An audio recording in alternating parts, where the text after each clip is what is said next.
pagkakasunod-sunod ng ating program sa umagang ito. Bigay ko na po ang pagkakataon kay Sister Fidela Villa Vicencio. Siya po ay taga North Bulacan 1 under kay Pastor Joel Ramirez. Nandiyan na po ba si Ma'am Fidela? Wala pa po, Ate Net. Wala pa po. Kung wala pa po, ako po ang magbabasa. Yes, please. Apo. Thank you, Pastor. Sa chapter 18 ng Levitico. At nagsalita ang Panginoon kay Moses na sinasabi, magsalita ka ng ganito sa mga anak ni Israel. Ako ang Panginoon ninyong Diyos. Huwag ninyong gagawin ang gaya ng ginagawa sa lupain ng Ehipto na inyong tinirahan, at huwag din ninyong gagawin ang gaya ng ginagawa nila sa lupain ng Kanaan na pinagdadalhan ko sa inyo. Huwag kayong lalakad ng ayon sa mga alituntunin nila. Gagawin ninyo ang aking mga tuntunin at tutuparin ninyo ang aking mga batas at lakaran ninyo ang mga iyon. Ako ang Panginoon ninyong Diyos. Tutuparin nga ninyo ang aking mga alituntunin at ang mga batas na kapag tinupad ng isang tao, siya ay mabubuhay. Ako ang Panginoon. Mga bawal na pagtatalik. Huwag lalapit ang sino man sa inyo sa kanino mang kanyang malapit na kamag-anak upang ilitaw ang kahubaran. Ako ang Panginoon.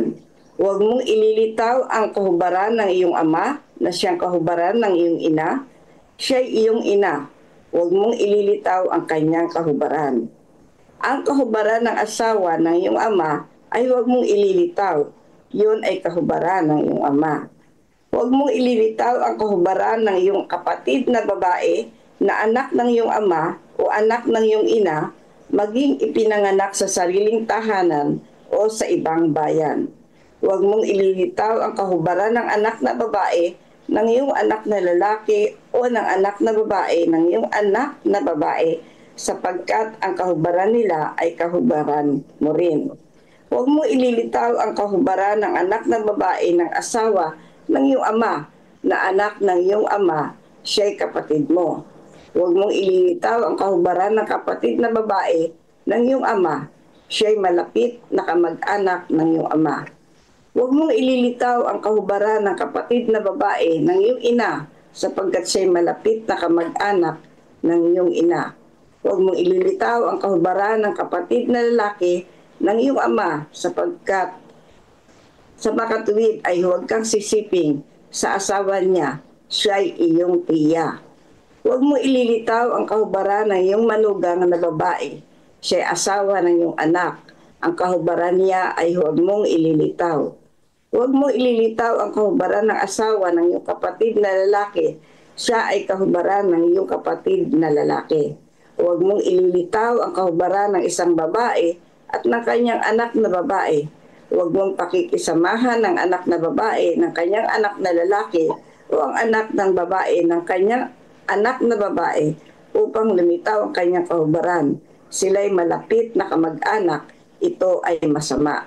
Hindi mo maaaring maging asawa ang iyong hipag upang maging kaagaw ng kanyang kapatid na babae na iyong ililitaw ang kahubaran niya habang nabubuhay pa ang kanyang kapatid. At huwag kang sisiping sa isang babae upang ilitaw ang kahubaran niya habang siya ay nasa karumihan ng pagreregla. Huwag kang sisiping sa asawa ng iyong kapwa at dungisan ng iyong sarili kasama niya. Huwag kang magbibigay ng iyong anak upang italaga iyon sa apoy kay Molek. Huwag mong lalapastanganin ang pangalan ng iyong Diyos. Ako ang Panginoon. Verse 22. Huwag kang sisiping sa lalaki na gaya ng pagsiping mo sa babae. Ito ay karumal-dumal. At huwag kang sisiping sa anumang hayop upang dungisan mo ang iyong sariling kasama nito. Ni ang babae ay huwag mong ibigay sa ang sarili upang makasiping ng hayop. Ito ay mahalay na pagtatalik.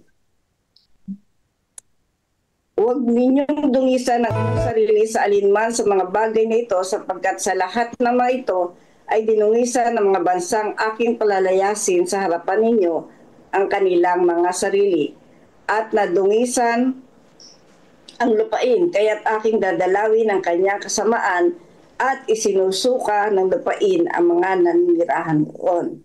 Subalit inyong tutuparin ang aking mga tuntunin at ang aking mga batas at huwag ninyong gagawin ang alinman sa mga karumaldumal na ito, maging sa mga katutubo o mga dayuhan na naninirahang kasama ninyo.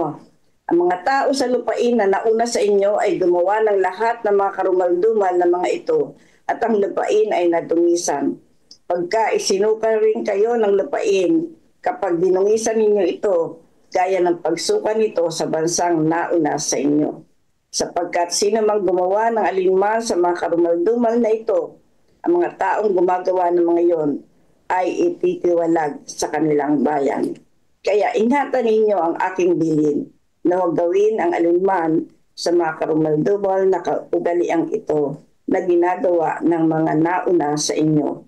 At huwag ninyong dumisan ang inyong sarili sa mga ito. Ako ang Panginoon ninyong Diyos.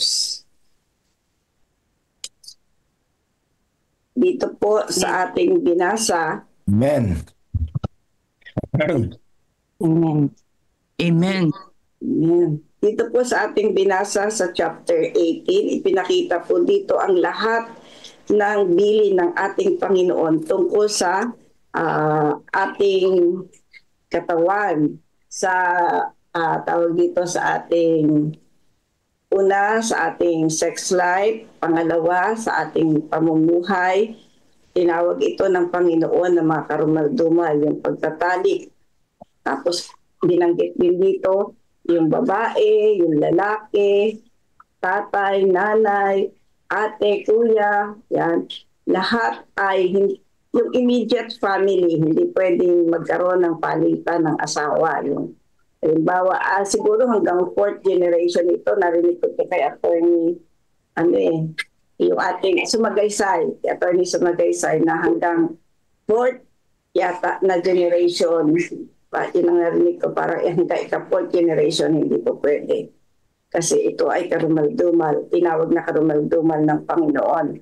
At lahat ng karumihan ay binanggit dito, no, ng ating Panginoon. Kaya tayo ay, sabi nga, doon sa pag-aasawa naman, hindi mo pwedeng ka mag-asawa kahit na 4th generation o 2nd person hanggat hindi hanggat buhay yung kamag-anak.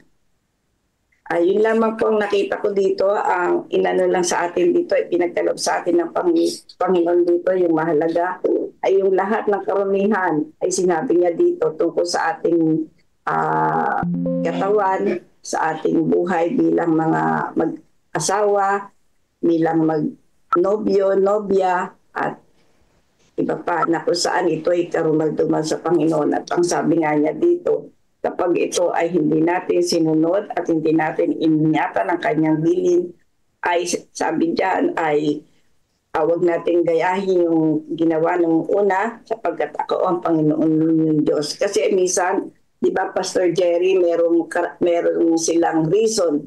Nagre-reason sila minsan na, bakit nung panahon ni Moses, ang daming asawa. Sa panahon ni Solomon, ang daming asawa, ang daming pang mga kabir.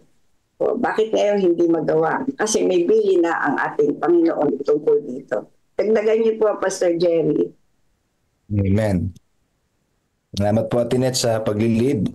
Magandang maga po, happy God first morning, and happy Sabbath day. Dito pong ating reading, mga kapatid, ay ipinakikita po dito sa atin ang batas ng buhay ng mga Israelita, paano sila mabubuhay ng banal na buhay. Ayan, no? So, in this chapter, the Israelites were teach how to live holy lives. Okay. Mapapansin po natin, mga kapatid, aking po nakita dito, yun pong verses 1 to 4, 1 to 5, na inuna na ng Panginoon ang bilin na huwag niyong tutularan ang buhay ng mga taong pinanggalingan ninyo at yung pagdadalhan ko sa inyo na mga taong maabutan nyo doon. So, ibig sabihin mga kapatid, meron silang mga kultura na na-establish na. So, ang Diyos ngayon ay nagbibigay sa kanila ng kultura na pangkanya naman. Yan. Siyempre, ang kultura ng ating Panginoon ay ang mataas na pagpapahalaga sa spiritualidad, yung tinatawag po nating relationship with one another and with God, or with God and with one another. Akin pong nakikita dito mga kapatid na dapat ma-appreciate natin yun pong paghahangad ng Diyos, yung kagustuhan ng Diyos na maging maayos at malinis ang ating relationship una sa ating family. Yan, ang mga gabay po ito mga kapatid, no? This is a guidance. Patnubay sa ating lahat kung paano magiging malinis, banal ang ating pakikitungo sa pamilya. Interesado po ang Diyos doon. Kasi He is a God of relationship. Mapapasin po ninyo, doon po sa verse 5, ang sabi niya, you shall therefore keep my statutes and my judgments, which if a man does, he shall live by them. I am the Lord. Pagkatapos po doon sa huli, sa verse 30, ganun din na sinabi niya, therefore you shall keep my ordinances so that you do not commit any of these abominable customs which were committed before you, and that you do not defile yourselves by them. I am the Lord your God. So, He is a God of relationship. And ang gusto ng Diyos, yung relationship na yun ay malinis. Yan. Kasi yung book of Hebrews, books of Exodus, ay book ng guidance ng Panginoon. Yung laws of cleanliness and holiness. So, napag-aralan natin yung pagiging malinis sa pagkain, pagiging malinis sa pakikitungo sa mga may sakit. So, lahat yun about cleanliness. This time, interesado naman ng Diyos na para maging maayos yung buhay natin sa lupa natin tinutuntungan ngayon. Mga kapatid, huwag natin susundin yung mga kustombre. Sabi nga ng Panginoon, huwag niyo susundin yung mga kustombre ng mga taong nandito na. Ibig sabihin niyo pupuntahan natin. Alam niyo, yung mga tao, yung mga iba po sa atin, pupunta ng ibang bansa. Pero kanya-kanya kustombre. Pero maintain the custom of God. Yung kustombre na ipinapatupad ng Panginoon. At ang sabi dito, kung gagawin natin ito, sabi dito, you shall live by them. Ayan, iingatan tayo nito mga kapatid. Iingatan na maayos ang pamilya, walang gulo. Iingatan ang pamilya na malinis. Iingatan ang pamilya na maging maganda ang buhay sa lugar na ating pong pupuntahan o napuntahan na o sa kasalukuyang buhay na meron tayo ngayon. Ang galing po ng Panginoon mga kapatid. Yan ho ang hangarin ng Diyos sa ating lahat. Gusto ng Diyos na ang ating pamilya ay protektado sa mga kustumbreng hindi kanais-nais sa paningin ng Panginoon. Tayo ho ang magliliwanag na pamilya o yung pakikitungo natin sa isa't isa na malinis, maganda, walang prejudice, alam nyo mga kapatid, walang sexual immorality, incest, walang mga ganon, ay magiging liwanag tayo sa sanlibutan na ginagalawan natin, na tayo ay mayroong Diyos na nakikilala at siya ay nagbigay ng malinis na tuntunin kung paano tayo mabubuhay. God bless you po. Amen. Thank you, Pastor. Meron pa po bang nais mag-reflect sa atin pong binasa, sa atin pong Bible reading, chapter 18? Good morning po. Good morning, Pastor. Acknowledge po, Pastor Joey. Opo, happy God first morning po at happy Sabbath. Gusto ko lang pong mag-reflect doon sa verse 26 and 27 ng chapter 18 ng ating po pinag-aaralan. Nabanggit po dyan kasi yung tungkol sa babala ng pag-aalay ng mga bata, ng mga magulang. Binanggit yung pangalang Molek o kaya Molok. Okay.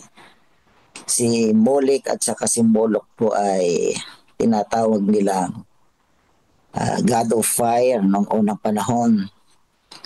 At ito po ay pinararangalan ng mga Amonita noong unang panahon. Itinuturing po ito nila na Diyos, God of Fire. Maski po ang ibang mga Israelita noon ay nagpaparangal sa ganitong kultura na ang mga magulang noon ay iniaalay nila ang kanilang mga anak sa pamamagitan ng pagsunog sa apoy. At ito po ay isa sa pinakamahalagang paraan ng kanila pong pagsamba noong unang panahon. Okay. Ganun pa man ay binigyan ng babala ng ating Panginoon ang bansang Israel, ang kanyang bayan, na huwag gawin ang bagay na yon sapagkat ito po ay karumal-dumal at hindi magandang paraan. Binigyan niya ng babala itong mga taong ito. Hindi magandang practice, hindi magandang kultura. Sapagkat hindi yun ang nais ng Diyos. Nakita ko po dito sa talatang ito, nung sabihin ng ating Panginoon na huwag niyong padaanin sa apoy ang inyong mga anak upang ialay kay Molek, ipinakikita ng Diyos na siya yung Diyos na nagmamay-ari ng buhay. Pinakikita niya na ako ang may-ari ng buhay at hindi dapat gawin ang mga bagay na ito. Nabanggit ni Pastor Jerry kanina yung salitang the Lord protects. Opo, talaga pinoprotektahan po ng Panginoon ang buhay. So dahil doon ay pinaaalala niya sa atin na dahil siya ang may-ari ng buhay, pahalagahan natin ang buhay. So walang sino man na sisira ng buhay. Okay? Kundi ang nais ng Diyos ay kung siya ang nagmamay-ari ng buhay at tayo katiwala ng buhay, pahalagahan natin ito. Ating nakikita, mga kapatid, na marahil wala na tayong sabihin nating literal Molek na kinakailangan ipadaan pa ang idaan natin ang ating buhay sa apoy upang sumamba sa paganong ito, ng Diyos ng paganong ito. Pero ang aking nakita doon ay sa panahon natin ngayon, dumadaan din tayo sa tinatawag nating fire of life. Okay? Ang buhay din natin ay hindi natin namamalayan, parang unti-unting nasisira ng mga bagay sa mundong ito na nagiging paraan ng pag-aalay natin kay Molek. Okay? Pero again, dapat nating pakaingatan ang buhay nito sa anumang mga bagay na nakakasira ng buhay po natin. Nabanggit nga sa mga talatang ating binasa na talagang ang buhay natin ay ingatan natin ito sapagkat banal at ang nagmamay-ari ang Diyos. Sa mga talatang ating binasa, maraming beses din binanggit sa aklat ng ito na sabi doon ay, I am the Lord your God. I am the God. Ipinakikita yung all authority at powerful ng ating pong Panginoon. Isa sa mga attributes po kasi ng ating Panginoon ay ang pinakikita niya yung kapangyarihan niya. He is the all-powerful God. Dahil siya, I am the Lord, I am the God, sabi niya ay idinidiin niya, mga minamahal na mga kapatid, na wala nang ibang makapangyarihan sa mundong ito na maaring sandigan ng mga tao kundi ang Diyos lamang. Dito ay ipinaalala niya sa bansang Israel yung security and safety ng maraming mga tao. So hindi nyo kailangan dumaan sa pita ng laman, sa hilig ng laman, sa gusto ng laman upang maramdaman nyo lamang yung security ng buhay sa iniisip ninyo na mali naman. Ipinakikita ng Panginoon yung all authority, all security and safety nasa Kanya. Nasa Kanya. Kaya I am the God, sabi niya. I am the Lord your God. Wala nang iba dapat. Wala nang iba. So, dito mga kapatid, ipinadadama ng Panginoon yung divine presence niya para mabuhay na mayroong kabanalan, mayroong security and safety ang kanyang mga anak sa panahong iyon. Kaya marami siyang babala at warning na huwag sirain ang katawan, huwag sirain ang relasyon sapagkat nasa kanya yung kabanalan ng buhay, nasa kanya yung iniaalok na presensya na mag-iingat at magbibigay kasiguruhan sa buhay ng isang tao upang siya mabuhay na banal sa gitna ng komunidad at sa harapan ng Diyos.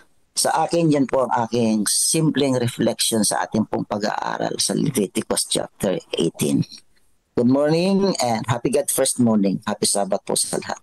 Amen. Thank you po. Salamat po. Thank you, Pastor Joey. Yeah, And Pastor Pastor Joey. Jerry, meron pa po bang gustong mag-reflect? Time check tayo, 4:24.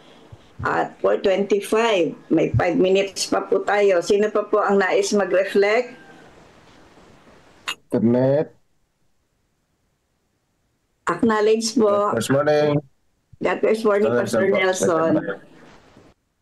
Ako'y nasa ibang bahay, mga kapatid.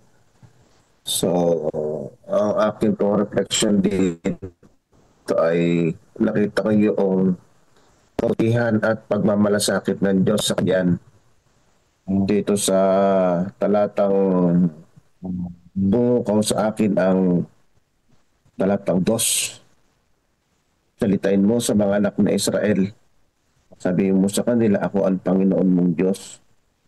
Huwag kayong gagawa ng gaya ng ginagawa sa lupain ng Ehipto na inyong tinatahanan. So dito mga kapatid ay nakita ko yung unang-una yung pagmamalasakit ng Diyos sa kanyang bayan. So paulit-ulit mga kapatid na sinasabi ng Panginoon, inilabas ko kayo kasi kayo'y aking bayan. So dito mga kapatid, ito kasi yung possibility, kasi matagal sila doon sa bayan ng Egypt, alam ng Israel kung anong klaseng pamumuhay mayroon ang Egypt. Alam nila kung paano ang ginagawa ng Egypt. Alam ng Israel kung alam nila yon, maging sa yung pag-worship kay Molech, maging itong mga incest na itong mga idol at mga pakikiapid na ito. So alam ng Diyos ang ginagawa, alam ng Israel ang ginagawa ng Egypt. Ngayon inilabas niya ito. Nung inilabas niya ito, sabi ng Panginoon, ako ang Diyos niyo. Ako ang Diyos na, sabi niya, huwag niyong gagawin yung ginagawa ng Egypt kasi sapagkat kayo ay bayan ko. Ibig sabihin mga kapatid, pinasusunod ng Diyos yung kanyang bayan sang-ayon sa palatuntunan, hindi yung palatuntunan ng Egypt, kung hindi palatuntunan na bilang bayang pinili ng Diyos. Ibig sabihin, ang Diyos na ito ay Diyos na merong moral, Diyos na banal. Yung bang, kasi dito mga kapatid, holiness ito. Yung gumagawa nito, wala yun sa kanya yung holiness, yung kabanalan. Sapagkat yung Diyos na tumawag sa kanila, naglabas sa ito, holy mga kapatid. So, God wants His people to walk in holiness. God wants to walk His people in obedience. God wants His children to walk in moral, mga kapatid, yung tinatawag na merong integridad, mga kapatid. Kaya sabi ng Panginoon, huwag niyong gagawin ito. Ito yung ginagawa ng Egypt. Bayan kayo. Kayo'y aking bayan, sabi ng Panginoon. Kaya nakita ko dito yung pagmamahal at pagmamalasakit ng Diyos sa kanyang bayan. So, yun lang ang ating nagsiseret. So, marami pa sana, pero bigyan natin ang pagkakataon ng iba. Thank you, Pastor Nelson. Meron pa po tayong 2 minutes. Sino pa po? Last na po na reflection. Baka may nais pa po. Pinet, nagdadagdag po ako. Sige, Pastor. Okay, nakita niyo po dito ang ganda po nung napakaliwanag siya na ang Panginoon, ang ating Diyos, sabi nga dito, I am the Lord your God, ay dalawang napakahalagang maliwanag na kanya sinasabi kasi naka-highlight no? Yun po ang tinatawag nating yung puri, yung puri at saka po yung pakikipagtalik. Yan, kasi di maganda, palagi nakaka-offend yung salitang English na. Yung po ang ating tinatawag natin pakikipagtalik. So gusto ng Panginoon ay within the boundary ng cleanliness, doon lang natin siya gagamitin because pakikipagtalik is about relationship, deeper relationship. Ang tawag natin doon ay intimate relationship. So yung malalim na pakikipagtalik ay may boundary po siya. Yun po yung sinabi ng Panginoon. Pakikipagtalik o pakikisama sa mga karelasyon natin na pinuprovide lang ng Diyos ng kalinisan. Yan, no? So nandiyan na po lahat yung extend, yung sinabi na po ni Sister Net kanina na sineminar doon ni Attorney. Ano po yun? Nasa batas din po natin yun. Ano? So kayo na mag-research noon, ano? Hindi po ako si expert doon. Pero ito yung foundation noon, mga kapatid. Ito yung foundation noon. Hanggang sa labas ng ating kind, hanggang sa labas ng ating uri, yung hayop sa tao, karumal-dumal sa Panginoon. Kasi mga kapatid, binili na nga ng Panginoon niya kagad, verse 1 to 5, ibinili na niya kagad kasi alam ng Panginoon niya na paglabas niyo dito sa Ehipto, kung yan ay nakikita ninyo, makikita niyo rin yung practice doon sa Kanaan na pagdadalan ko sa inyo. Major dyan ay yung sex, mga kapatid, o yung pakikipagtalik. Ang pakikipagtalik sa mundo ng mga hindi nakakakilala sa Diyos sa panahon ng Israel ay may kinalaman din sa paghandog sa Diyos-Diyosan. Ang tawag po natin doon sa English ay sexual orgy. Alam po ninyo, sa panahon din natin ngayon ay mayroong mga ganon. Wala tayong Molek na naghahandog ng buhay ng mga anak sa hindi naman Diyos na pinagmulan ng buhay ng kanilang mga anak.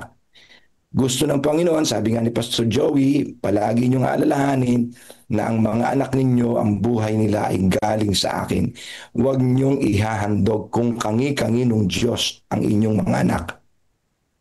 Kaya proteksyonan niyo ang kanyang mga anak sa boundary na gusto ng Diyos. Okay? At ang church natin, ang ganda, nag-provide tayo ng mga venue o avenue kung saan pwede nating mapalaki ang mga anak na hindi sila maglilingkod sa mga Diyos-Diyosan ng mundo. Pera, sex, ano pa mga kapatid, mga mundo na mahilig sa materialismo. Ayaw ng Diyos yun. So tayong mga magulang na narito, binigyan tayo ng mga lugar. Halimbawa po, meron tayong Sabbath School, Children's Ministry, mga lugar na pwede natin ipakilala na mayroong Diyos na pinanggalingan ng buhay. Yung school, yan, pwede makatulong yan para yung environment, ay environment na maka-Diyos, na magpapaalala ng buhay ay pag-aari ng Diyos. So dalawa po yan mga kapatid, major yan sa buhay ng mga Israelita. Buhat sa Egypt, papunta po ng Kanaan na pinangako ng Diyos sa kanila. They will observe that. Kaya ipinakita ng Panginoon sa kanila ang kultura na malinis. Malinis ang relasyon sa pamilya, malinis ang pakikitungo sa opposite sex. Kasama na po dyan, nabasa natin kanina, yan yung inulit na naman na maliwanag, lalaki sa lalaki, babae sa babae, hindi ganun ang disenyo ng Diyos. Maliwanag na po ang disenyo ng Diyos doon, mga kapatid. Sa Genesis pa lang, maliwanag na dapat babae, lalaki, lalaki, babae. Pwede siguro yung effeminate to, alam nyo na, to yung pong babaeng tumigas lang ng konti. No? Pero hindi pwedeng itsurang babae, tsaka itsurang babae, parehas na babae. The same kind, hindi pwede yun, mga kapatid. So yan po yung sabi ng Panginoon. Kung gagawin nyo ito, sabi ng Panginoon, maiingatan ang kaayusan ng inyong buhay na sinasangayunan ng Diyos. Amen. Amen. Amen. Thank you, Pastor. Okay, tayo po ay nasa panahon na ng ating pong pagbabasa na ating Lest We Forget. Pero nais ko lamang pong iwanan itong nasa verse 5, sabi ng Panginoon, tuparin nga ninyo ang aking mga alituntunin at aking mga batas, at kapag tinupad ng ito ng inyong isang tao, siya ay mabubuhay. Kaya po atin lamang pong sundin kung ano ang mga bilin ng ating Panginoon. Ngayon nakita ko nandito na si Sister Fidela. Sister Fidela, take over ka na po sa atin pong Lest We Forget reading at reflection po. Sister Fidela. Sige po.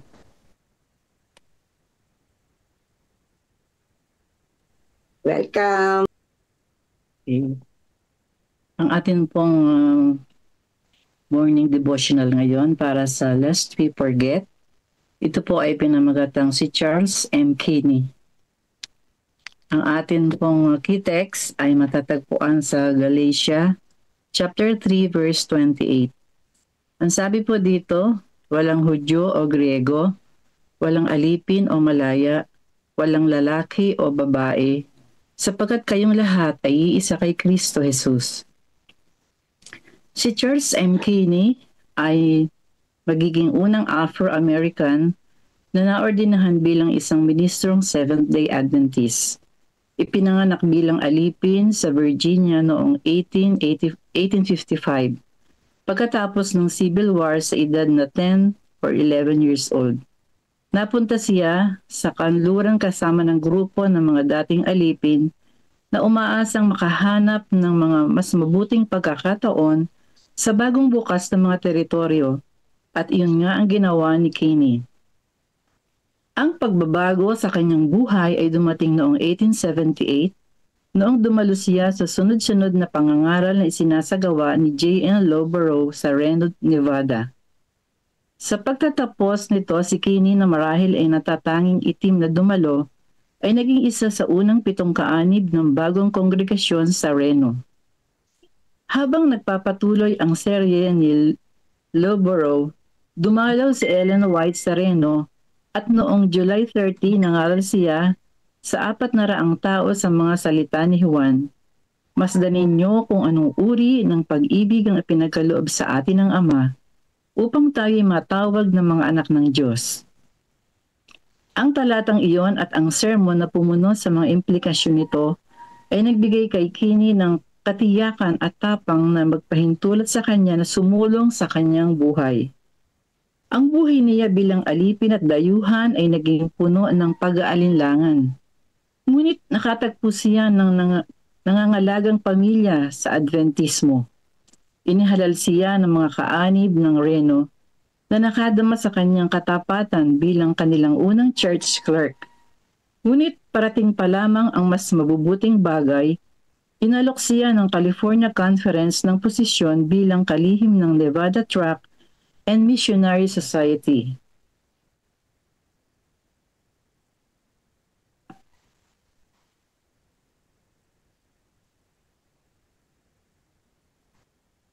Ang buhay niya bilang alipin at dayuhan ay naging puno ng pag-aalinlangan, ngunit nakatagbo siya ng nangangalagang pamilya sa Adventismo.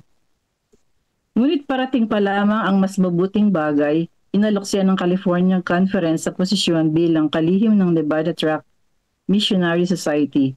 Pagkatapos niyang magtagumpay doon, nakipagkasundo ang California Conference noong 1883 sa mga kaanib ng iglesia sa Reno na isponsoran si Kinney na mag-aral sa bagong tatag na Hellbridge College. Sa pagwawakas ng 2 taon ng pag-aaral, ipinadala siya ng pamunuan ng iglesia sa Topeka, Kansas noong 1885 upang magsimulang gumawa sa lumalaking populasyon ng mga negro sa lungsod. At noong 1889, itinalaga siya ng General Conference sa Louisville, Kentucky at inordinahan siya bilang ministro noon ding taong iyon. Sa higit sa 2 dekada, gumawa si Kinney sa Upper South na bumuo ng mga iglesyang negro at naging unang pangunahing tagapagsalitang Adventista para sa mga gawain ng Afro-American. Kagaya ng maraming bagay sa Adventismo, masasaksihan noong 1890s ang malaking hakbang pasulong sa gawain para sa mga itim sa pamamagitan ng karunungan ni Edson White at sa pagtatatag ng paaralan sa Oakwood. Panginoon, nahimo kami na ginawa mo sa buhay ni Charles M. Kinney. Kunin mo ang aming mga buhay ngayon at gawin mo kaming pagpapala sa iba. Ito po ay parang continuation nung kahapon. Ang buhay ni Charles M. Kinney ay isang magandang halimbawa o inspirasyon natin na bagamat siya ay isang alipin, ay isa siya sa tinawagan ng Panginoon na makapaglingkod at makisangkot sa gawain ng Panginoon. Tayong lahat ay mga anak ng Diyos, mahal niya ang lahat ng mga tao, kahit na ang mga makasalanan pa. Ang sabi sa ating text sa Galatia chapter 3 verse 28, walang Hudyo o Grego, walang alipin o malaya, walang lalaki o babae, sapagkat kayong lahat ay iisa kay Kristo Jesus. Tinatawagan tayo sa pamamagitan ng Panginoon, sa pamamagitan ni Pablo, tinatawagan tayo ng Panginoon sa espiritual na pagkakaisa. Sa harap ng Panginoon tayo ay pantay-pantay, walang mayaman, walang mahirap, walang maitim, walang maputi. Noong ang Panginoon ay narito sa lupa, alam po natin na pinakisamahan niya ang may sakit, nakakahawa man o hindi. Isa siya naging isang magandang halimbawa na dapat nating pamarisan. Naalala ko po noon sa kasaysayan ni Gideon, siya ay nung dinalo siya ng anghel ng Panginoon, siya ay sinabihan ng Panginoon na, Gideon, iligtas mo ang bayan ko sa taga-Midian. Ang tugon ni Gideon ay paano niya pangungunahan ang bayang Israel. Siya nga po yung pinakamahina sa Manases at siya ang sabi niya, hamak lamang. Subalit nang sabihin sa kanya ng Panginoon na ako'y makakasama mo, pumayag na po siya na pangunahan ang bayang Israel. Ang punto ko po dito ay talaga ang Panginoon ay walang itinatangi. Lahat ng tao ay pinagkamatayan niya doon sa krus. Sana ay gayon din tayo mga magkakapatid, walang diskriminasyon. Sapagkat tayong lahat ay pantay-pantay sa harap ng Panginoon. Ito lamang po at maraming salamat po. Thank you, Sister Fidela. Salamat po. Meron po bang reflection? Meron po tayong 4 minutes pa. Meron pong reflection. Thank you for Anyone? Salamat po. Okay po. Si Ma'am Fidela po isang guro yan. Yes. Napakagaling na teacher sa public. Good morning po, Pastor. Good morning, Ate Fed.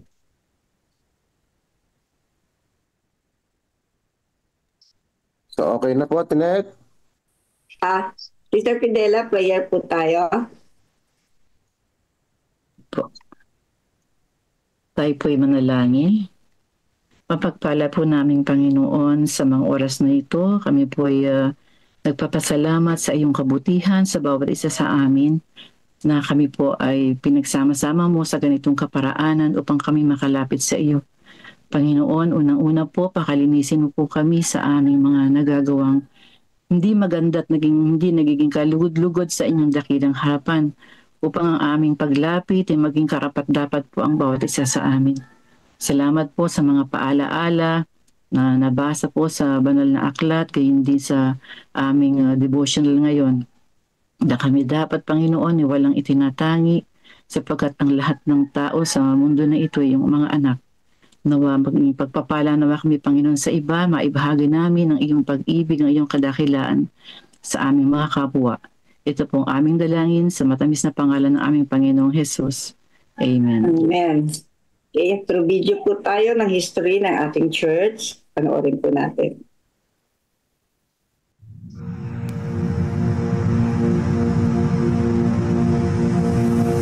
After Jesus returned to heaven, his disciples remained with the awesome task of taking the gospel to the whole world. Filled with the Holy Spirit, these men and women proclaimed the message they had received with boldness and power, reaching out to all corners of the then known world. But it was not without great opposition, first from the Jews, then from the Roman state. Many Christians were faithful to the point of death, suffering torture and humiliation from cheering onlookers at the Circus Maximus and Colosseum in Rome and throughout the empire. However, the blood of the martyrs only paved the way for the further spread of the gospel.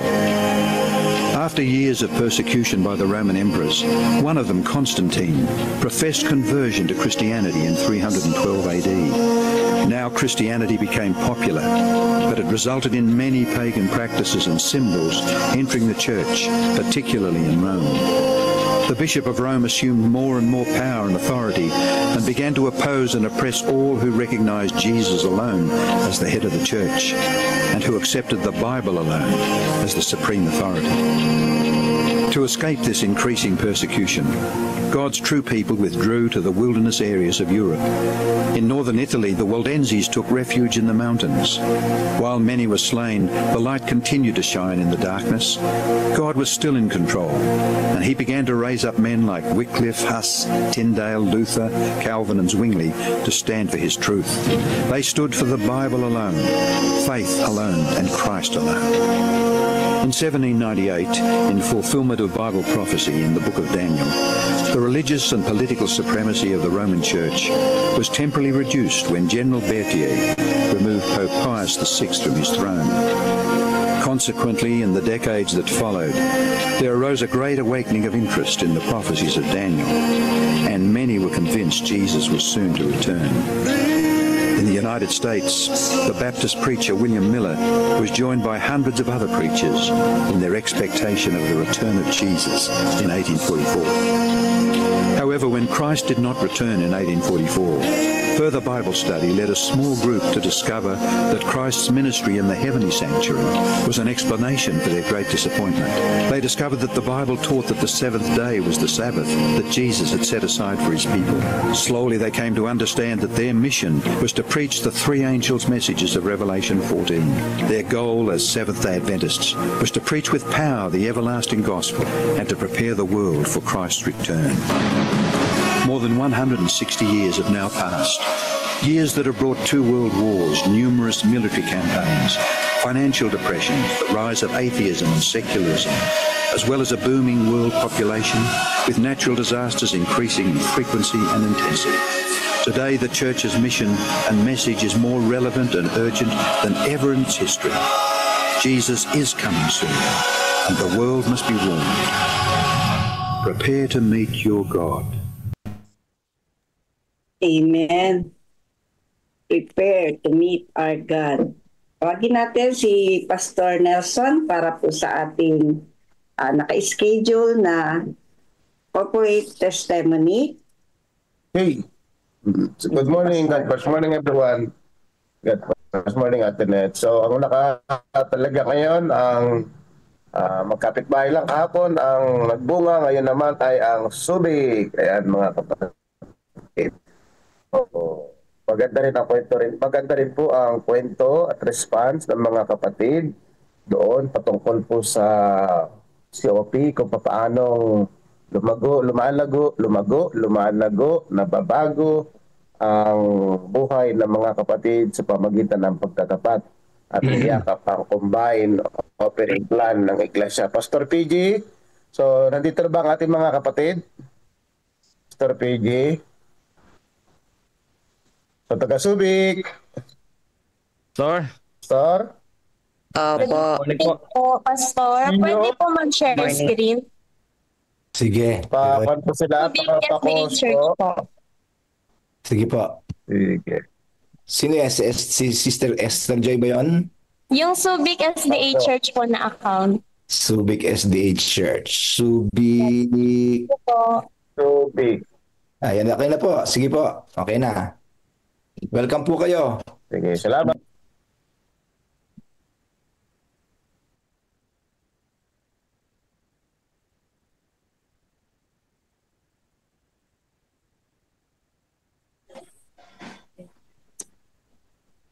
Ganda ng presentation.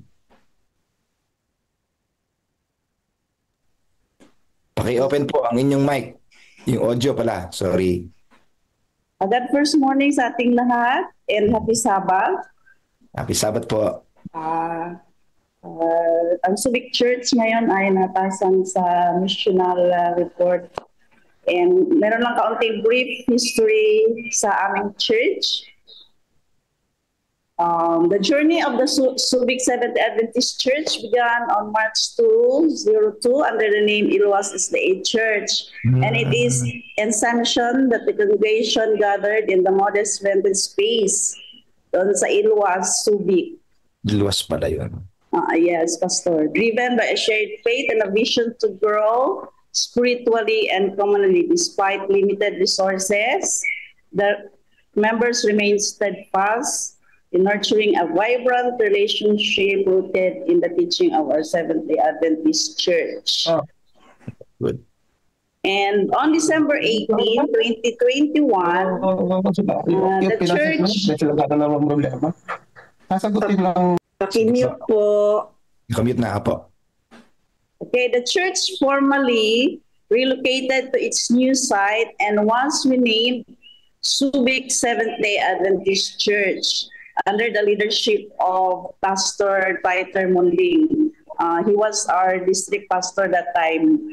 So this milestone marked not just a change in location, but a renewed sense of purpose and identity. The new church building became a beacon of hope and a spiritual refuge for the community, reflecting the growth and resilience of its members. Mag-report ngayon, mga kapatid, is one of our elder, and then our treasurer and our secretary. So, paano namin na ito ang stewardship and COP sa aming local church? We were blessed that meron kaming dalawang stewardship educator. So, nire-echo namin yan after each session or after sa aming mga level 1, 2, 3. So we did it during our Sabbath School, Divine, and sa AY Services, AY program. So we were visited yung last year, March, ni Pastor Gatos during our fellowship, and it was an emphasis is on stewardship. So from then on, meron kaming mga members, especially our leaders, started na sa COP. So hindi man madali yung pag-embrace ng aming members sa COP, but gradually, after months of training and information, our numbers of givers increase. So we started it from our church board, and then nag-follow na din ang aming mga church member. And our members, they become involved in our mission after they embrace the COP, mga kapatid. And then our children also started giving. And we believe in the promises in the Bible, which is found in Matthew 6:21, for where your treasure is, there will your heart be also. So the rest of our reports will be given by our treasurer and then our secretary. Maraming salamat po.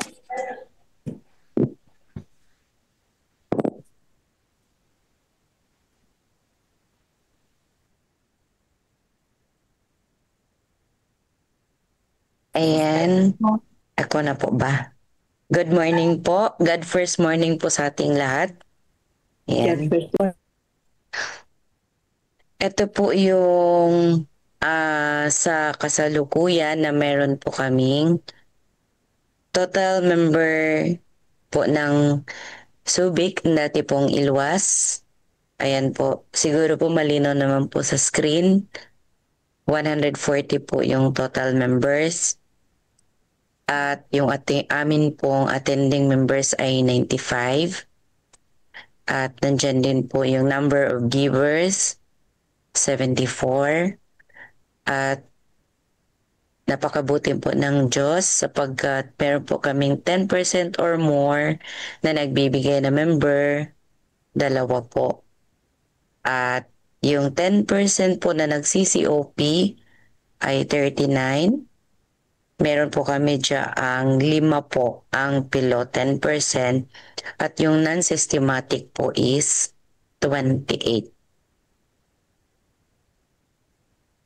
Ito po mga kapatid ay for the last year ng 2024 since po nung nagkaroon po kami ng Women's Ministry Fellowship ng nagbunga. Kung mapapansin niyo po dyan, from January ay talaga pong maintain lang. Ayan, 2% ang January 2024, February at yung March. And then, nung March po, dyan po yung naganap yung stewardship. Yung topic po dyan ay about stewardship. Tapos, kaya po nung nalaman ng mga kapatiran, meron pong mga nakaintindi. Kaya bigla pong nagiging 5% pagdating ng April. Siguro po nag-pulse alarm lang po siguro yun. Balik na naman po. Tapos, kung makikita niyo po dyan na sa December ay nagpapa-fluctuate.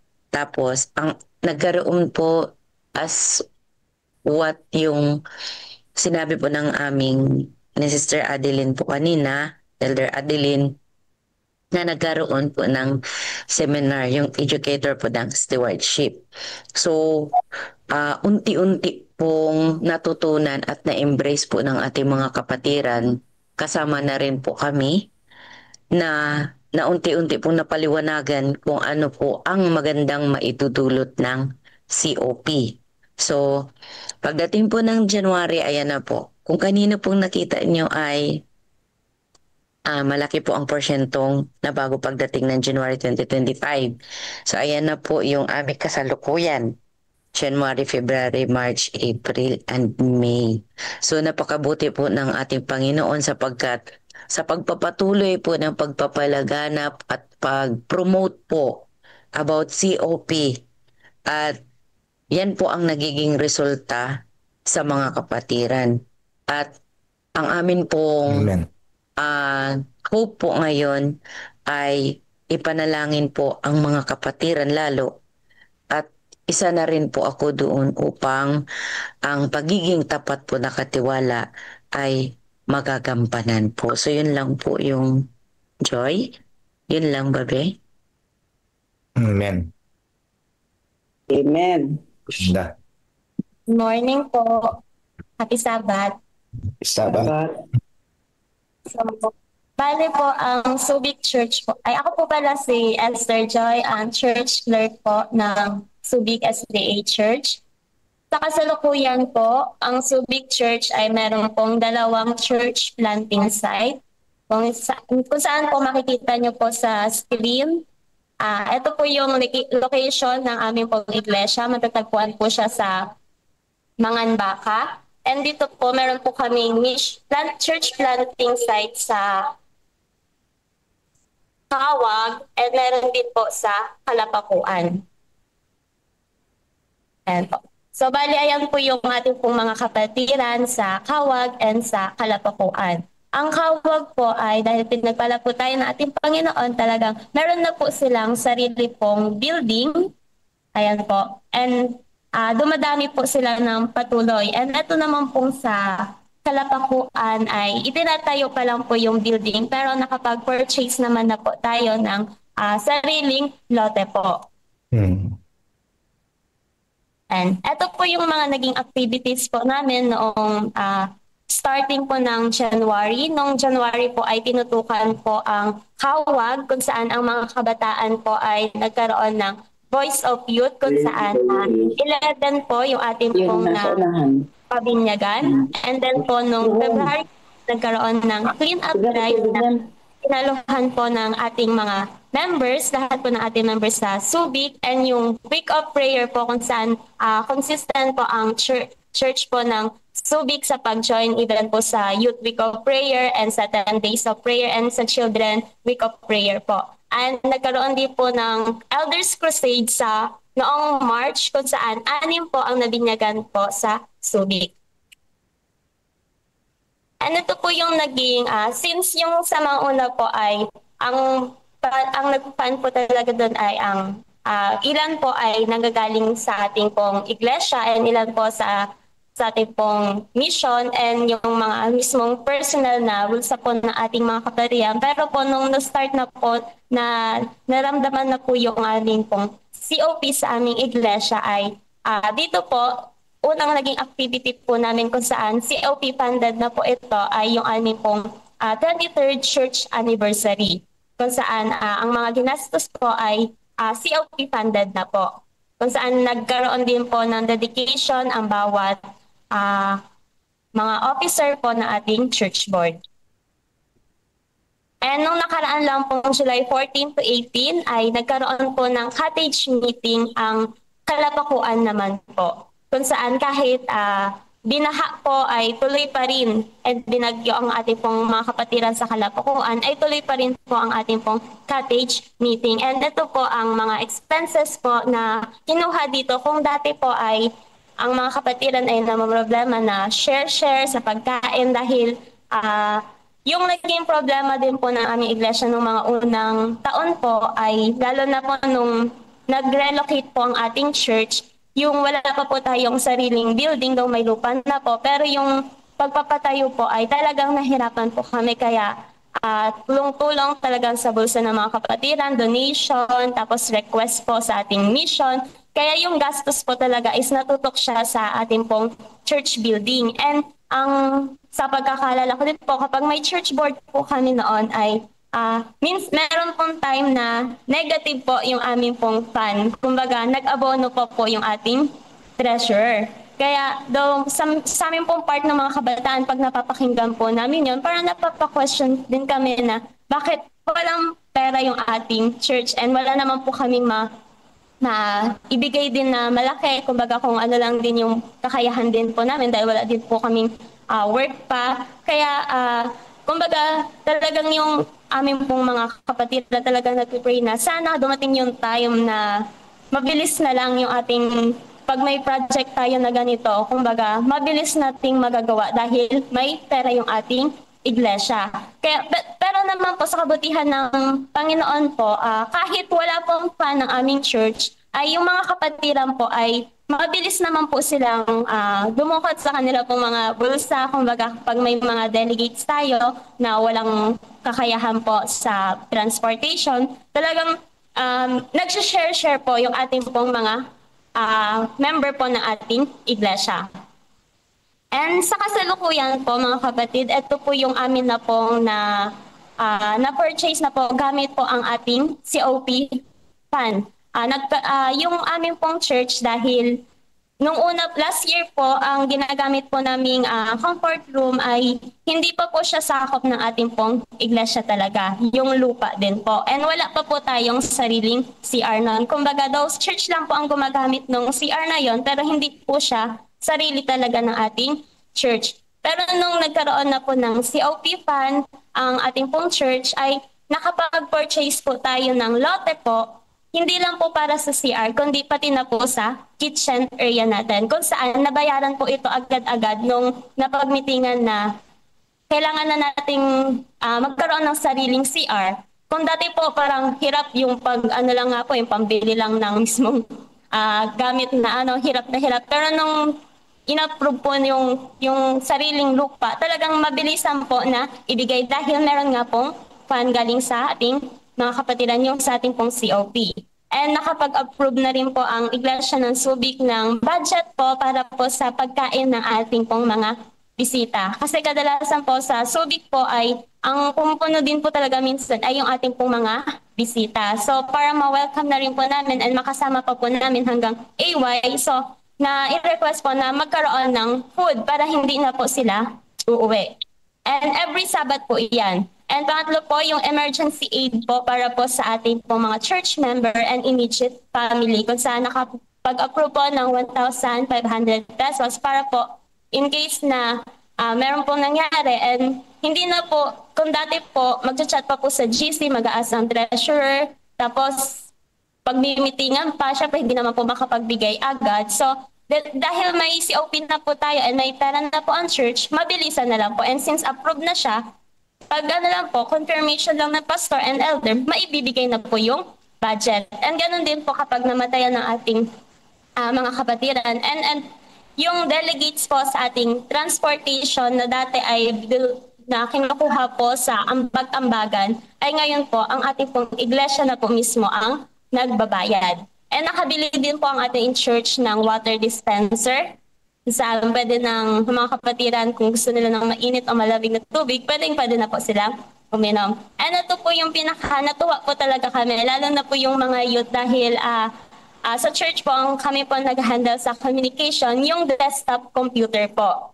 Nung kung di pa ako nagkakamali ay March po ito na purchase po yung desktop computer kung saan mas mabilis na po, mas maganda na po yung aming pong flow sa aming pong worship dahil dati po hinihiram na po yung laptop ko nung church kaso dahil nasira din po siya, so hindi ko na po siya mapahiram po ulit. Pero nung nakapag-purchase po ng computer ang ating church, mas naging mabilis po and nagkaroon din po tayo ng TV na kung saan hindi na po lilingon ang ating pong mga participants, kundi nakatingin na lang din po sila sa front. And ito lang po yung latest namin pong church board na kapag purchase din po kami ng wired microphone. So kung nyo po napapansin ay unti-unti po ay sa tulong ng Panginoon ay mas pinapaganda kumbaga yung naging epekto po ng COP sa amin pong iglesia na kung saan mas napapaganda yung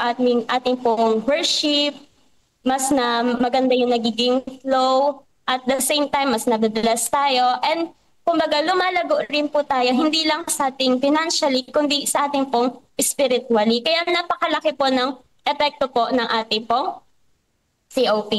And ito po yung mga project po namin na kasalukuyang pinaghahandaan, activities na na-approve po. Ito po yung children's camp kung saan mamaya po ay gaganapin ang aming pong children camp hanggang bukas.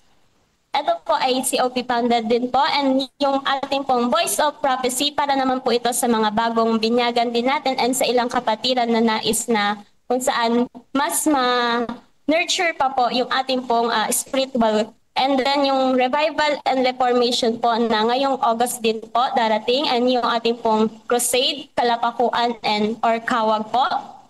And magkakaroon din tayo ng branch Sabbath School. And may ipa-priority din po yung ating mga kabataan sa ating pong youth alive sa ating iglesia. And meron din po tayong na-approve na quarterly health profile check kung saan may pre-BP, pre-sugar test, and yung sa ating pong uric acid. And magkakaroon din po tayo ng aerobics exercises. So, ito po ay ilan pa lang po sa project po or sa activities na gaganapin sa Subic na funded po ng COP at dinadalangin po namin na sa susunod ay mas dumami pa po yung mga activities. So, ang epekto po mga kapatid ng COP po sa amin, personally po sa akin, bilang estudyante po, dito pa lang is natetest na po yung aming pong pagtatapat na kung saan na habang wala ka pa talaga na sariling income na ginagastos, kumbaga yung pag-take mo lang po ng yung allowance mo as a blessing ng Panginoon na kung saan bibigyan ko to ng tithes and offering, nababawasan po yung ating makasarili. At the same time, nakikita po natin yung kapatiran natin na yung nakakatulong po tayo, hindi lang sa ating iglesia, kundi pati po sa pangmundong mission po ng ating church is talagang na parang nandun po yung fulfillness natin na ito yung purpose ko sa aking buhay. And mas i-aim ko pa na mag-work ako. Kumbaga, meron tayong mga kapatiran po dito sa ating church na pag nag-testimony po sila, sinasabi lagi na, Panginoon, ayoko na ito lang yung ibibigay ko sa iyo na onti lang, nahihiya ako. Gusto ko, marami akong ibigay, bigyan niyo pa po ako ng work. So, bali, ayun po talaga mga kapatid ay naging pagpapala po yung COP. Kaya po kami po ay nagpapasalamat po sa aming elders po na naging nagturo po nito sa aming church, yung aming pong mga stewardship educators kung saan talagang pinromote po na kahit nung una ay hindi po masyadong pinapakinggan. Pero nung sa kakaulit-ulit po sa ating church ay unti-unti po lahat na po na yung ating pong mga member ay nahipon na rin po yung ating puso. So bali, ito lang po yung report ng aming church. Amen. Thank you po. Thank you. Amen. Ganda po. Amen. Ang ganda. Praise Okay. the Lord. Pastor Nelson, may... So, meron pa ba mag-report? So, salamat po sa Subic. So, meron pa ba, Pastor PG, Ate Kuan? Meron pa ba sa Subic? Oo, yun na po yun. Yun na po yun. Napakaganda po. Pastor, sige, salamat po. So, napakaganda po ng Subic po, mga kapatid. Ay personal ko na rin po itong napuntahan, na-assess last July yata. Pastor PG, July, ano? Yes, Pastor. Yan. Pastor. Okay, so personally nakita ko po ang kanila pong pagtatapat.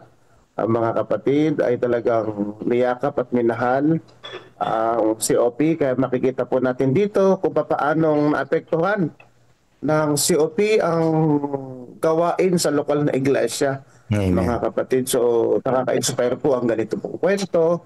Ito po ganitong kwento ay gusto pong ng Diyos na ma-replicate sa bawat lokal na iglesia, mga kapatid. So yun po sabi ko, ngayon may binabanggit natin, dati may binabanggit tayong baan. December, November, baan ang binabanggit natin, January. Pero ngayon mga kapatid ay talagang hindi na tayo kukuha sa ibang lugar ng mga kwento ng pagbabago ng combined offering plant kung hindi dito na sa ating distrito. Salamat po sa Subic Church. Kayo po ay missional na. So, i-assess na lang po yan. Bibigyan po kayo ng award. Mga kapatid, na kayo ay maging missional church. Sapagkat ambition ng CLPM, every church a missional church. Yan po mga kapatid. So, bukas, panibagong kwento naman ng ating mapapakinggan, Sister Net, ano? So, Sapang Palay, bukas, Sister Net, maggayak tayo. Maganda, tinawagan ko Sister Net kahapon. Maganda rin ang kwento ng Sapang Palay. Basta, alam niyo mga kapatid, yung ganitong kwento, ako, sabi ko nga, may tinawagan din akong pastor kahapon sa Aurora. Pastor, na-inspire kasi kami sa mga ganyan mga kwento. Ako, personally, ay na-inspire ako sa ganitong mga kwento ng mga kapatid. So, ngayon, marami na po tayong mga simbahan na kapila. So kaya lang sa personal knowledge ko pa lang 'yon sa mga pagtatanong, pag-assess mga kapatid. So ngayon kung baka meron po dito mga kapatid ko, ang inyo pong iglesia ay malaki na ang pagbabago pagdating sa COP, mga kapatid, ay sabihin niyo lang po, mabigyan po kayo ng pagkakataon na kasi isang buwan to, Sister Net. 30 na simbahan natin, kung kaya natin tuloy-tuloy na natin to ay gagawin po natin hanggang September. Kaya lang mga kapatid, hanggat nakakakita tayo ng iglesia na malaki ang epekto ng COP sa gawain sa lokal, tutuloy-tuloy po tayo mga kapatid. Kaya ang aking pong panawagan, kung meron pa po sa atin dito, ang mga simbahan ay niyakap, minahal, itinuro ang combined offering plan at maganda ang epekto nito sa local church, ang kanilang spirituality, ang gawain sa lokal, napupundukan ang mga activity. Sabihin niyo po para may schedule po natin, Pastor Jerry, ang kanila pong mga panahon. So yun po mga kapatid, just tell me, just sabihin niyo po sa amin para po may schedule. Gusto namin lahat ng kwento ng bawat simbahan ay mapakinggan ng bawat kaanib natin. Pastor Jerry, maraming sasabihin po kayo. Amen. Thank you. Tinet, pwede ko? Sige, Pastor. Yan, salamat po. Pastor Nelson, salamat po sa inyong pangunguna at pag-encourage sa ating mga churches na tinutukan mong patuloy na nag-i-improve ang kanilang mga datos at kasama po ng kanilang profile dito po sa ating Missional Church Direction. Ako po ay personal na nai-encourage, mga kapatid, lumalakas po ako at tumitingin na may pag-asa na unti-unti ay nakikita natin na ini-embrace ng ating mga kapatid, ng ating mga local churches, maliit at malaki, ang ganitong uri ng ating direksyon sapagkat ito po ay contribution natin sa World Church na mapagaan ang pag-iipon ng mga magagandang report at ng ating pong pag-improve ng update ng ating pong mga dato, no? Mga data natin na isinasubmit. At ako po ay personal na natutuwa at nagpapasalamat sa leadership ni Pastor Peje ng ating pong district pastor doon na tinutukan po ito. At naniniwala po ako na marami pa na susunod dito dahil masisipag po yung ating mga pastor. Nakaka-inspire po ang ating pong mga kamanggagawa. Sila po ay napaka-team player. Kaya pinagpapala tayo ng Diyos dito sa ating CLPM dahil po sa kanila. Yung leadership po ng church board sa Ilwas o sa Subic Ilwas, salamat po sa inyong commitment na tutukan ito, encourage ang mga kapatid, mahirap at walang kakayanan at may kakayanan sa lahat ng bagay ay naakay po sila. Ang akin pong recommendation ay ganito po, medyo iaangat lang po natin konti pa yung sa mga side ng giver na using envelope ay 64% po o 61% po yung inyong systematic and regular practicing, no? Yung nagpapas-practice po ng COP, yun nga po kumbaga. Ay 74 po yung inyong faithful givers using envelope, pero yung pong inyong mga COPians, regular and systematic giving, ay parang 41, no? 42, parang ganun, no? At ang aking computation, kung di ako nagkakamali, iangat lang po natin, nasa 61% po siya. Ang target po natin ay 80%, no? 80% po ng ating mga giver ay nag-i-embrace po ng globally and locally offering na effect, no? Yung tinatawag nating systematic giving. So, ang aking pong recommendation ay tutukan po ninyo yung pagtuturo na patuloy, lalo na yung mga kaala po kasi natin yung mga bata ay hindi pa sila pwedeng mag-practice noon. Pwede po, mga kapatid, yung mga estudyante, ibilang po natin sila, i-educate natin sila kasi kung magiging tapat sila ngayon pa lang na wala silang hanap buhay, titignan na po natin yan na yan na rin po ang magiging practice nila kapag sila po ay may hanap buhay na. Kaya mga kapatid, lahat po ay i-educate, iangat, paggamitin ng sobre para makita natin, ma-indicate po doon yung kanilang commitment sa giving plan na yun ang magsusustento sa inyong mga local missional project and activities and global missional projects and activities. Napakaganda po ng practice na po ninyo at maunlad na po ang church board sa kanila pong seryoso pag-meeting ay may napag-uusapan na hong i-allocate ng mga pondo. Sa dati na tagal-tagal ng meeting hindi na nga nagmi-meeting kasi wala hong pondo. Ngayon ay may pondo na kayo at may pang-sustain sa maraming gawain ng ating simbahan. So, Pastor Peje, pakitutukan na lang yon at i-assist ang mga kapatid at yung pong recognition is coming soon. Amen. Amen. God bless you. Amen. Thank you, Pastor Nelson and Pastor Jerry. Tayo po ngayon ay tungo na sa ating God First video bago tayo mag-read ng ating Council on Stewardship.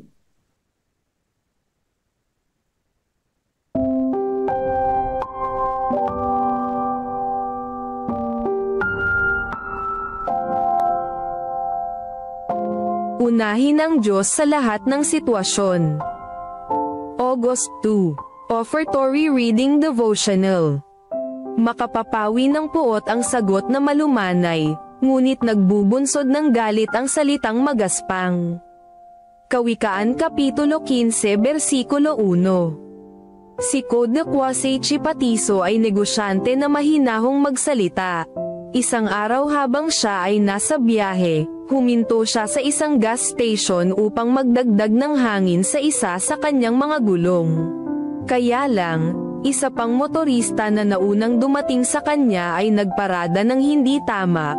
Walang magawa si Codequase kundi pumarada sa harap ng sasakyang ito. Nang ang tao ay lumabas sa shop, hindi siya masaya sa pagparada ni Codequase at nagsimulang magsisigaw, nagmumura ng hindi magandang salita sa kanya.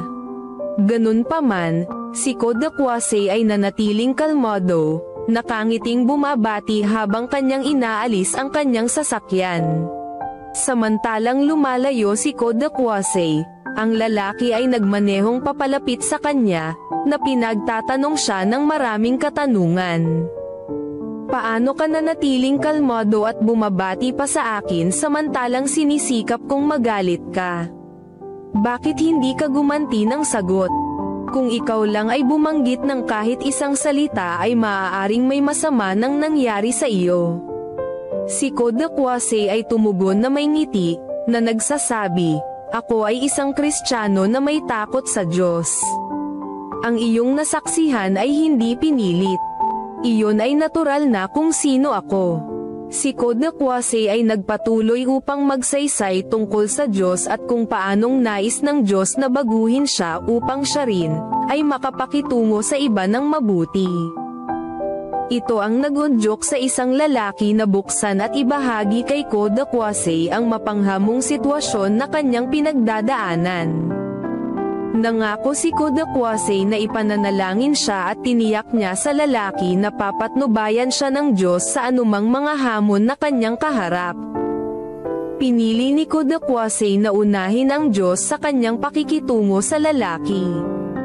Nang tanungin siya kung paano siya nakapanatiling kalmado sa ilalim ng seryosong pagpapagalit ay iniugnay niya iyon sa Diyos. Panawagan. Kapag pinili nating unahin ang Diyos sa araw-araw na buhay, nagiging natural na unahin ang Diyos sa anumang biyaya niya sa atin. Ang pagbabalik ng ikapo at handog ay magiging madali kapag hawak ng Diyos ang unang pwesto sa ating buhay. Bakit hindi natin unahin siya ngayon? Sa pagbabalik natin ng ating mga ikapo at mga pangakong handog ay ilagay natin sa huli ang ating mga hangarin, at unahin ang Diyos.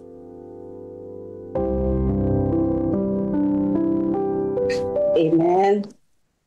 Ngayon po ay tungo na tayo sa pagbabasa ng ating aklat mula po sa Council of Stewardship. Tawagin na natin Sister Clara Espina. Sister Clara. Nakita ko na siya kanina eh. Sister Clara, andiyan ka pa ba? Kung wala po, kunin natin yung ating babasahin na bitag dahil sa maling pagtuos. Sabi po dito, sa ating paglakad sa payo ng Panginoon, magkakaroon tayo ng mga pagkakataong bumili ng mga lupaing maayos na at may mga halaman pa na siyang pagtatayuan ng mga pagamutan. Ipinakita sa akin na sa makatuwirang halaga ay mabibili natin ito at kailangang ang ganitong mga alok ay pag-aralang mabuti at sa maingat na paraan. May mga pagkakataong kailangang pumili ng lugar na wala pang kaayusan at wala pang mga gusaling nakatayo. Sa ganitong panahon, kailangan maging maingat sa paglalaan ng malalaking halaga na ang malaking bahagi nito ay matutungo sa pagpapaayos. Sa kawalan ng karanasan ukol dito at sa maling pagtuos, maaari tayong mabitag sa malaking pagkakautang sapagkat ang mga gusali at ang mga pagpapaayos ay nagiging 2 o 3 ulit ng halaga. Statement from the Ellen G. White Files, 114-1902.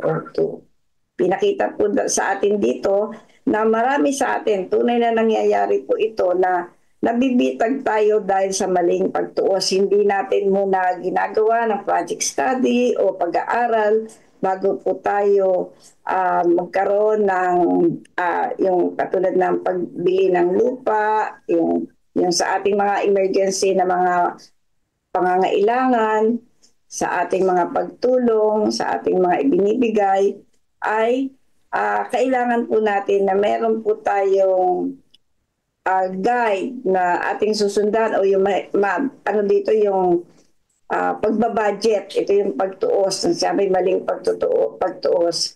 Yung pagbabudget natin ay dapat nauuna bago tayo maglabas ng ating mga salapi upang hindi po tayo mabitag doon sa paraan na kung saan bili lang tayo ng bili, hindi natin pinag-aaralan kung immediate na ba ito o hindi. Kaya po nagkakaroon ng maling pagtuos. Minsan nagkukulang, ay kulang ang budget, ay wala ng budget kaya hindi natapos. Kasi po hindi natin iyon pinag-aralang mabuti. Yan. Meron pa po ba kayong reflection? Pastor Jerry? Sister na to, okay na po. Medyo... Okay na po. Aha. Wala na po tayong reflection. 5:24 pa lang. Baka meron pa po dyan na gustong mag-reflect.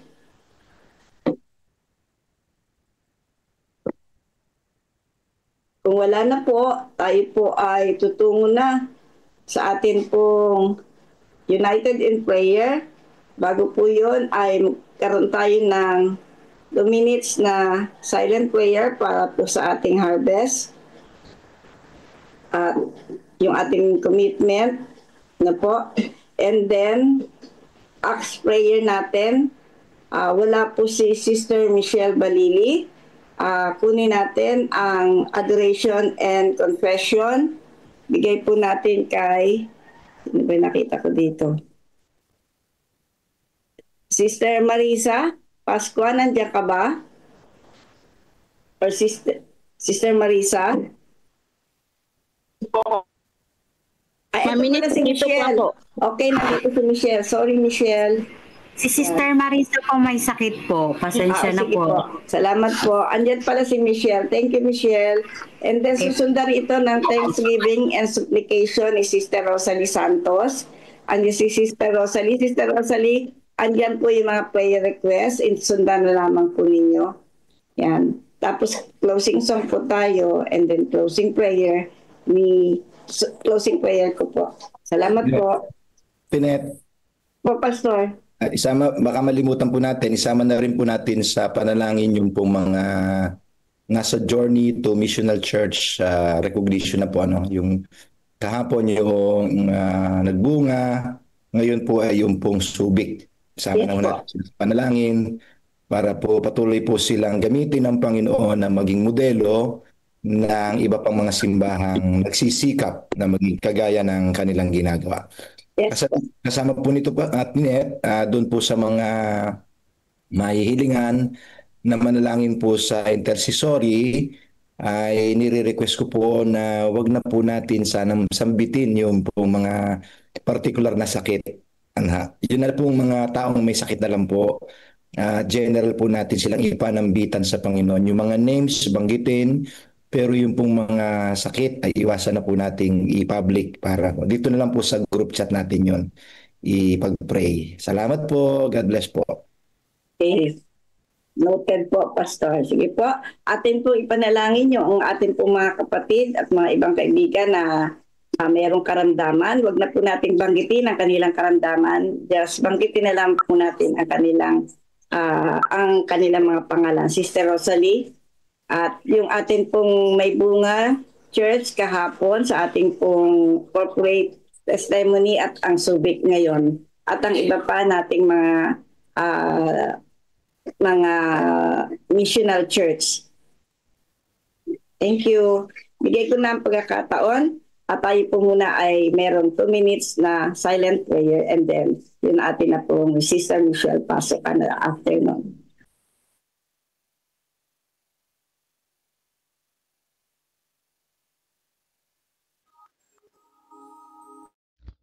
Amen mga kapatid, ano po, yan ang ating lesson sa umaga na ito at tayo ay bumukas ng camera ko pero okay lang yan, ano? Okay lang po yan na tayo manalangin, silent prayer. Tama nga naman, ano, hindi na dapat banggitin yung mga pangalan, ay mga sakit. Kasi alam ng Panginoon ang kanilang sakit for privacy na rin, diba? So, tayo magkakaroon ng 30 second silent prayer and then I will continue po. Let us pray.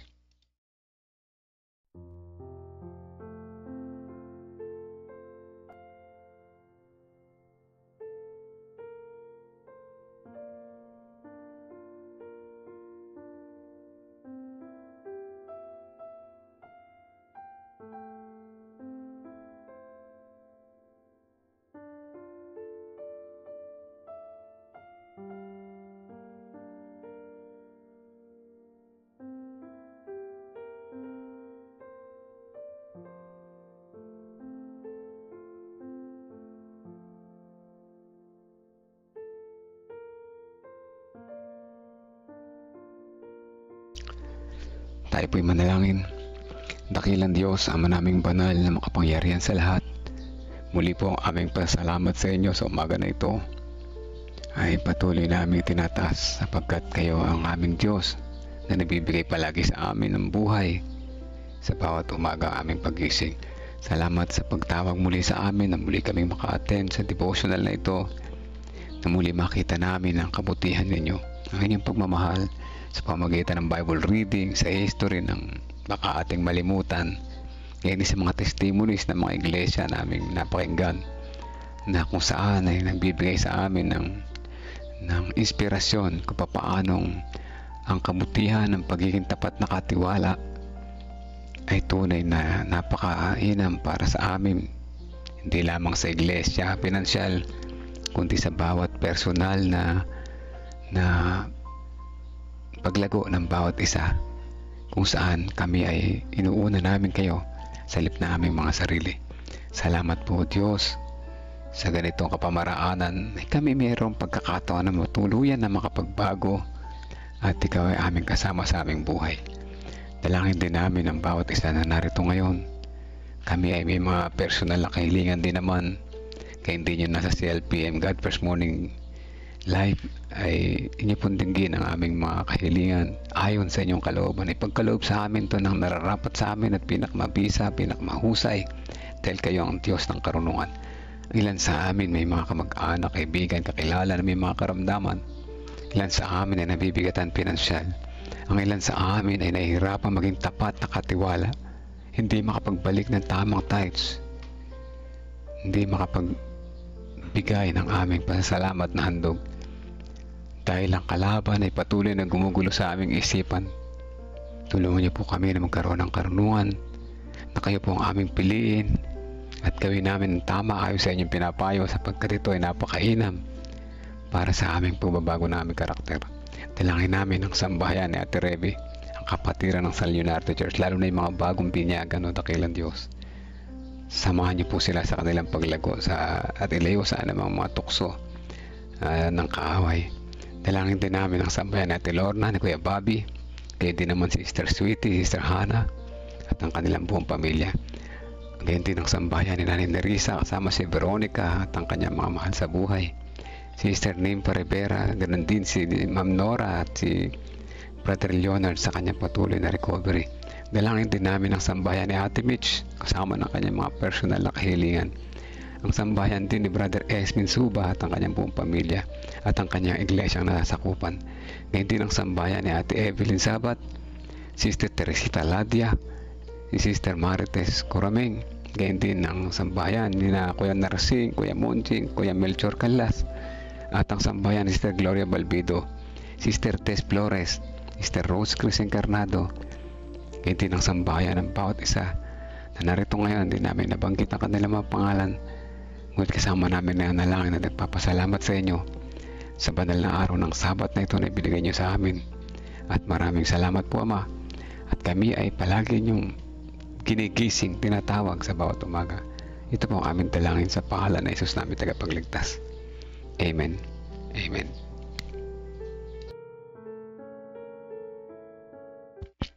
Amen mga kapatid. Hindi ko na binuksan yung aking camera. Tayo naman bumukas matagal. So ayan, at salamat sa mga patuloy na sumubaybay. Happy Sabbath po sa lahat. Ayan, at maaga tayong gumayak. Medyo makulimlim pero okay lang. Hindi yan hadlang sa ating pagsamba na po. At patuloy na tayo ay lumago. Maaga ko nagising. Alas 2 pa lang kaya ako ay medyo inaantok ngayon. At pinag-aaralan ko yung message para mamaya sa Divine at ako yung naka-assign na speaker po. At baka pati sa lesson review patuloy ako na rin ng tumayo at ng mga elder namin na nasa ibang mga churches ngayon. So yan yan ang buhay ng isang Adventista. Handa sa lahat ng mga part na dapat darating Salamat sa mga responses, Sister Nipa, Sister Sweetie, Sister Risa, si Ate Mitch at sa iba pang nandyan. Salamat po sa inyong pagdalo. Ay muli, happy Sabbath po sa inyo lahat. Sister Marites, salamat po sa pag-response. Happy Sabbath po muli sa lahat. Unahin natin ang Panginoon. Put God first and you will never be last, mga kapatid.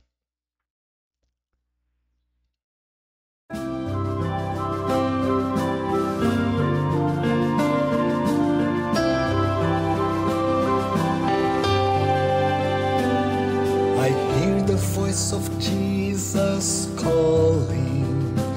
My answer is I will go. I see the need of people crying. My answer is I will go. I go to share the message of love. I go to share the blessed hope. But if I get discouraged, I call to Jesus' help, because I have